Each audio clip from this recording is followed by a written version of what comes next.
तो साथियों, जय हिंद, जय भारत। मैं मदन लाल आज़ाद, संस्थापक संयोजक ठगी पीड़ित जमाकर्ता परिवार और all India backward taxi union, आज दिनांक 14 जुलाई 2024 को आपके समक्ष प्रस्तुत हूँ राजधानी दिल्ली से। कुछ बड़ी खबरें, बड़ी बातें आप सबको बताने के लिए पूरा वीडियो ध्यान से सुन लेंगे तमाम साथी।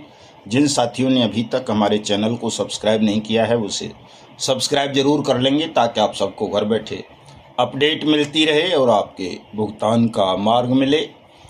इसे ज़्यादा से ज़्यादा शेयर भी कर देंगे, लाइक और कमेंट भी कर देंगे साथियों। इससे निश्चित रूप से आपको और हमको सबको लाभ होगा। तो क्योंकि गर्मी बहुत है, उमस बहुत ज़्यादा है आज दिल्ली में, और कल गुजरात सूरत पहुंचना है साथियों। तो 12-1 बजे तक पहुंच जाएंगे गुजरात सूरत कल। तो आप सबको कुछ विशेष खबरें सुनाना ज़रूरी है कि आज रविवार के दिन का भरपूर सदुपयोग हमारे तमाम तपजपधारी साथियों ने किया है, जिनमें सबसे पहले मैं नाम लेना चाहूँगा हमारे पीलीभीत के साथी द्रगपाल जी वगैरह का, जिन्होंने आज अपने जनपद में साथियों की मीटिंग की और 31 जुलाई के असहयोग आंदोलन जनसभा जंतर मंतर नई दिल्ली पर चलने के लिए चर्चा की। बहुत बहुत धन्यवाद द्रगपाल जी आपका और साथियों का सभी का। और दूसरा साथियों, द्रगपाल जी के अलावा हमारे बाराबंकी के साथियों ने, चंद्रशेखर जी ने, सुभाष जी ने और तमाम साथियों ने भी न केवल अपने जनपद में मीटिंग की, बल्कि कुछ गांवों में जाकर के भी साथियों से मुलाकात की और उन्हें अपने संगठन ठगी पीड़ित जमाकर्ता परिवार, मिशन भुगतान, व्हाट्सएप 2019 और 31 जुलाई के असहयोग आंदोलन जनसभा के विषय में बताया और उन्हें प्रेरित किया कि वो तमाम साथी 31 जुलाई 2024 को सुबह 11 बजे दिल्ली पहुंचें। धन्यवाद, आभार सुभाष जी आपका और चंद्रशेखर जी का और तमाम साथियों का। इसी तरह से दोस्तों, तीसरी बैठक आज हरियाणा के फरीदाबाद में हमारे राष्ट्रीय महामंत्री रावत साहब, प्रदेश महामंत्री गुप्ता जी, जिला अध्यक्ष अजय भाई और अन्य साथियों ने की, जिसमें 31 जुलाई 2024 को विशाल जनसभा पर चर्चा हुई। तमाम साथी तैयार हुए। बहुत अच्छी बैठक की गुप्ता जी ने फरीदाबाद में और अजय भाई ने और रावत साहब ने। आप सबका भी बहुत बहुत आभार। और अगली मीटिंग 21 जुलाई को भी फरीदाबाद में बुलाई गई है साथियों, ताकि ज़्यादा से ज़्यादा साथियों को इकट्ठा किया जा सके। इसी तरह से आज हमारे बाड़मेर के गोपाल चंद भार्गव साहब प्रदेश महासचिव हैं राजस्थान के, उन्होंने बाड़मेर में एक मीटिंग की और 21 जुलाई को 31 जुलाई की तैयारियों पर एक राज्य स्तरीय बैठक का आयोजन बाड़मेर में करने का आह्वान किया है, जिसमें हमारे प्रदेश संरक्षक आदरणीय रतनलाल साकी साहब और हमारे प्रदेश अध्यक्ष आदरणीय MP शर्मा जी और हमारे प्रदेश संयोजक एवं प्रवक्ता आदरणीय ब्रजमोहन योगी जी तीनों हिस्सा लेंगे। धन्यवाद आप सबका भी साथियों।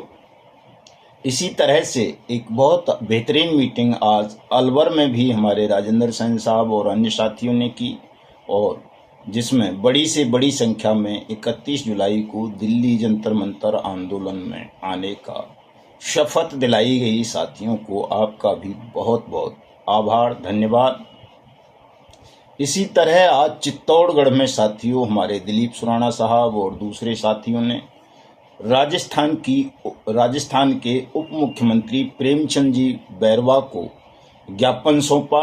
बढ़िया मीटिंग भी की और कई वीडियोज भी उन्होंने भेजे हैं, उनको मैं शेयर करूंगा। आपका भी सुराना साहब और चित्तौड़गढ़ के तमाम साथियों का बहुत बहुत आभार, बहुत बहुत धन्यवाद कि आप सब लोग इतनी तन्मयता से इस कार्यक्रम में जुटे हुए हैं। तो साथियों, इसी तरह अन्य राज्यों में भी कार्यक्रम चल रहे हैं। कर्नाटक में आज एक बढ़िया मीटिंग का आयोजन किया है कर्नाटक के साथियों ने, और हमारे जिला अध्यक्ष नासिक ने भी एक खबर भेजी है। दैनिक भास्कर में बहुत अच्छी खबर लगी है उनकी, आपको देखी होगी, मैंने अपने स्टेटस पे भी लगा रखी है। बहुत बड़ी खबर आई है दैनिक भास्कर में। तो तमाम साथी पूरा प्रयास कर रहे हैं 31 जुलाई के कार्यक्रम को सफल बनाने का। तो साथियों, ये और इसी तरह एक और मीटिंग आज हुई मऊ जिला में, उत्तर प्रदेश में ही हमारे विजय मौर्य साहब जो जिलाध्यक्ष हैं उन्होंने की, और उन्होंने 7 लोगों को संगठन की सदस्यता भी दिलाई। मैं आप सभी साथियों से अनुरोध करूंगा कि जो भी साथी बैठकों का आयोजन कर रहे हैं, गांवों में जाके, कस्बों में, शहरों में, गलियों में, मोहल्लों में, पार्कों में, वहाँ संगठन के सदस्यता अभियान को भी तेज करें साथियों। चूँकि जो वर्तमान स्थितियाँ हैं, आप देख रहे हैं कि एक मामूली सा आदमी, डिप्टी सीएम भी आपसे 5 मिनट बात नहीं करता।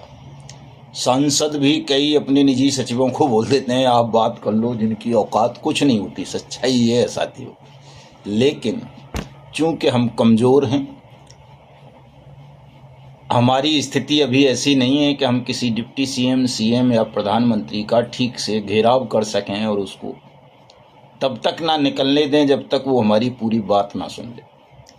इतनी ताकत हमारे पास अभी नहीं है। इसलिए कोई भी जनप्रतिनिधि हो या ये सीएम वगैरह हों या मिनिस्टर्स हों, हमें घास नहीं डालते। डीएम और एसपी इसलिए घास डाल देते हैं कि वहाँ तो 1500 में काम चल जाता है। अगर 1500 लोग आपके साथ हैं, नहीं भी हैं, आप अकेले भी हैं, कानून की जानकारी है, तो प्रशासनिक स्तर पर अधिकारी आपकी बात अकेले की भी सुन लेते हैं। लेकिन अगर नेताओं को आप अपनी बात सुनाना चाहते हो तो उसके लिए साथियों आपको लाखों मेंबर्स चाहिए, लाखों की भीड़ चाहिए। अगर हम ये करने में विफल रहे 31 जुलाई तक, तो निश्चित रूप से प्रधानमंत्री आपकी बात नहीं सुनेंगे। और जब तक प्रधानमंत्री आपकी बात नहीं सुनेगा, वो अपने मुंह से अनियमित जमा योजनाएं पाबंदी अधिनियम 2019 पर नहीं बोलेगा, तब तक राज्य भी इस कानून को ठीक से इम्प्लीमेंट नहीं करेंगे। और ये कानून इम्प्लीमेंट नहीं होगा तो आपका भुगतान अनिश्चित है साथियों। आपका भुगतान सरलता से सबका नहीं हो पाएगा। कुछ लोग तो अपना भुगतान प्राप्त कर लेंगे, क्योंकि भुगतान की गारंटी के अधिकार का कानून है। तो जो कानून अधिकारिता आधारित होते हैं उसमें कुछ लोग तो उसका फ़ायदा उठा ही लेते हैं, लेकिन ज़्यादा लोगों को फ़ायदा तब तक नहीं मिल पाता जब तक उस कानून के पक्ष में जनमत खड़ा न हो जाए। तो साथियों, आप सब जनमत पैदा करने में जुट जाओ और इतनी ताकत जुटा लो कि आप प्रधानमंत्री को, राष्ट्रपति को, चीफ मिनिस्टर्स को घेर सको और इन्हें इस कानून के पालन के लिए बाध्य कर सको। क्योंकि ये कानून इन्होंने ही बनाया है, मैंने और आपने नहीं बनाया साथियों। इसकी अनुपालना भी इन्हीं को करवानी है, इन्हीं को करनी है। लेकिन ये इसलिए इस कानून की अनुपालना नहीं कर रहे क्योंकि इन्हें पता है कि देश की ठगी पीड़ित आपस में खंडित हैं, बटे हुए हैं। वो इस कानून के बारे में न जानते हैं, न अपना अधिकार पाना चाहते हैं। इसलिए साथियों, जल्दी से जल्दी, जितनी जल्दी हो सके, अभी 16 दिन हमारे पास हैं 31 जुलाई में, हम वो काम कर सकते हैं। एक दिन में गणेश जी की प्रतिमाएं दूध पी सकती हैं सारी दुनिया में। तो आपके इस मामले में भी सत्यता है। आप चाहो तो 16 दिन में पूरे देश में वाट्स एक्ट 2019 का क्रियान्वयन सुनिश्चित करा सकते हो। जैसे आपने गणेश जी की प्रतिमाओं को दूध पिला दिया था, वैसे ही आप इस कानून का पालन करवा सकते हो, सबका भुगतान करवा सकते हो, बशर्ते आप दिल से प्रयास करें साथियों। अगर दिल से प्रयास नहीं करोगे तो ये लड़ाई लंबी खिंचेगी और फिर हमें अनिश्चितकालीन असहयोग आंदोलन की तैयारियां करनी होंगी, असहयोग आंदोलन आरंभ करना होगा। थोड़ा सा प्रयास अगर हम सब मिलकर के कर लेंगे तो ये काम सरलता पूर्वक साथियों हो जाएगा। जो साथी कुछ सक्रिय हैं, कुछ सक्रियता दिखा रहे हैं, तेजी दिखा रहे हैं, मैं उनका पुनः अभिनंदन करूंगा, आभार व्यक्त करूंगा। लेकिन जो साथी घरों में बैठे हैं, हिम्मत हार चुके हैं, मैं उनसे कहना चाहूँगा कि घरों में मत बैठो, हिम्मत मत हारो।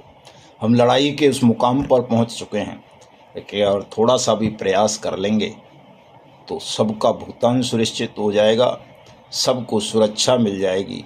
वो रामधारी साहब ने कहा है कि मानव जब जोर लगाता है पत्थर पानी बन जाता है। तो साथियों, जो पहाड़ तोड़ सकता है मनुष्य, पत्थर को पानी में तब्दील कर सकता है।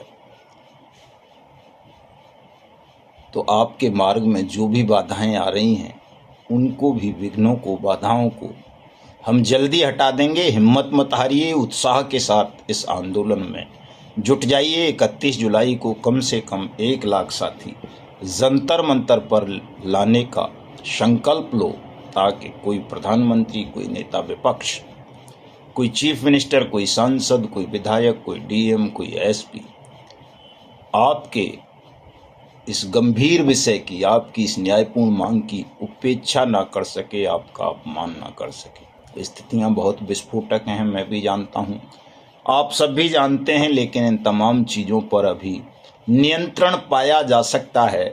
इतनी भी विस्फोटक नहीं हुई हैं कि हालात काबू से बाहर निकल गए हों और कोई ठग या बेईमान आपके अधिकार पर डकैती डाल सके। चूंकि जागरूकता धीरे धीरे बढ़ रही है, बस इसमें थोड़ा सा तेजी लानी है।